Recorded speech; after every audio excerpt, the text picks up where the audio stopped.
Supreme কোর্টের এদিনের পর্যবেক্ষণ নিয়ে অনেকে অনেক রকম প্রতিক্রিয়া দিচ্ছেন। কেউ বলছেন হতাশ, কেউ বলছেন তাদের মধ্যে অসন্তোষ রয়েছে। আপনি কি বলছেন? কিছুটা হতাশ তো বটেই, ডিসহার্টেন্ড।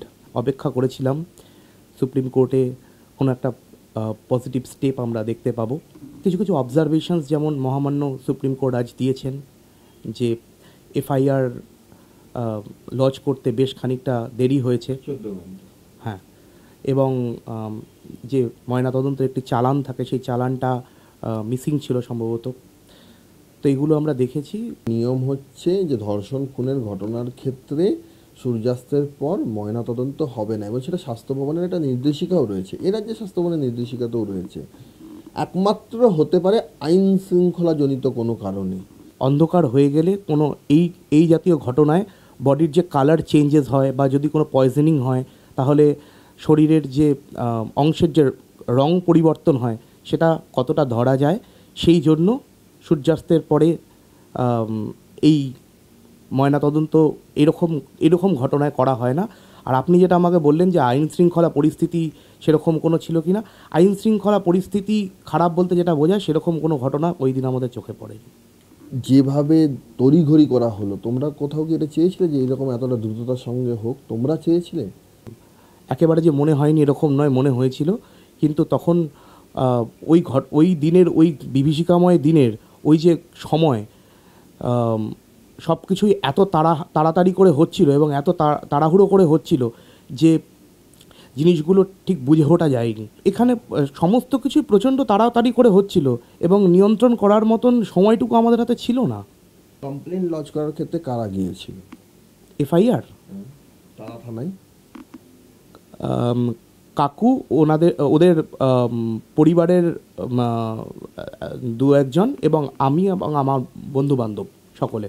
তিনজন ছেলে এসেছিল যে যারা এসে বলে যে আমরা কলেজ থেকে আসছি আরজিগড় থেকে, এবং আমরা এফআইআরটা একবার দেখতে চাই।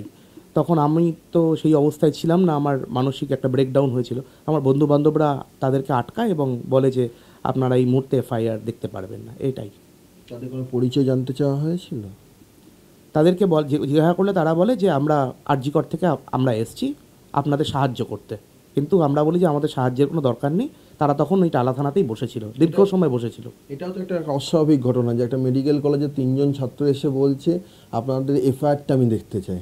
তেমন তারা দেখতে চাইছিলেন যে এক্স্যাক্ট কী লেখা হয়েছে সেখানে অভিযোগপত্রতে। হ্যাঁ, অস্বাভাবিকতা মনে হয়েছে বলেই তো আমার বন্ধুরা তাদেরকে আটকায় এবং তাদেরকে দেখতে দেয় না।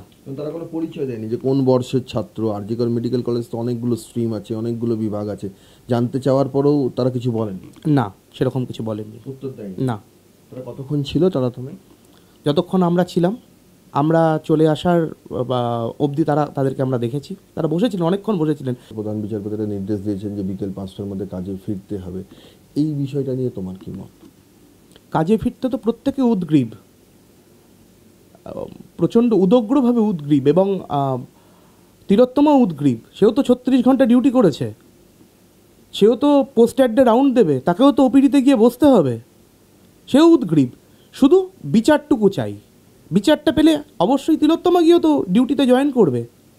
Crime scene cordon off, crime scene ঘিরে ফেলা বলতে যা বোঝায়, ছিল কিছু সেরকম কোনো চিহ্ন দেখেছেন?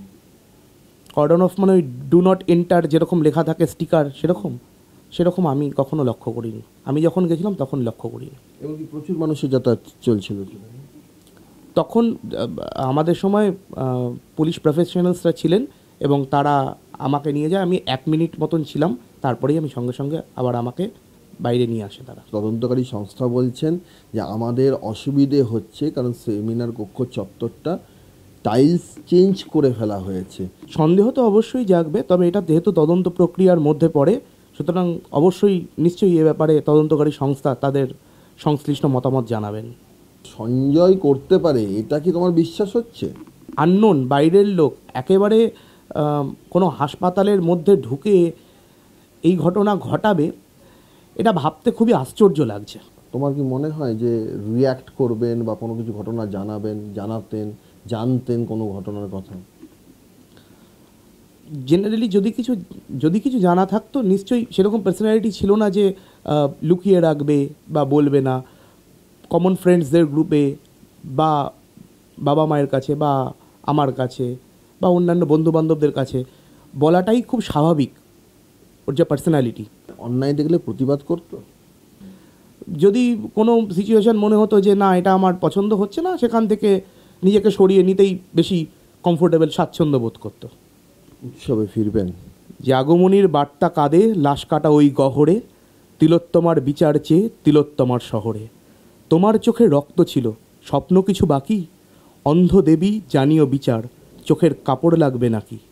ভীষণ রাগে আমার শহর বলছে যে আর পারছি না, আমার দুর্গা চাইছে বিচার, উৎসবে আর ফিরছি না। আমার দুর্গা চাইছে বিচার, উৎসবে আর ফিরছি না। এরপর কি চাইছে তিলোত্তমার পরিবার, কি চাইছেন তিলোত্তমার বিশেষ বন্ধু, তার বলার অপেক্ষা রাখে না। ক্যামেরায় দীপঙ্কর জানার সঙ্গে সৌরভ দত্ত, টিভি9 বাংলা, কলকাতা।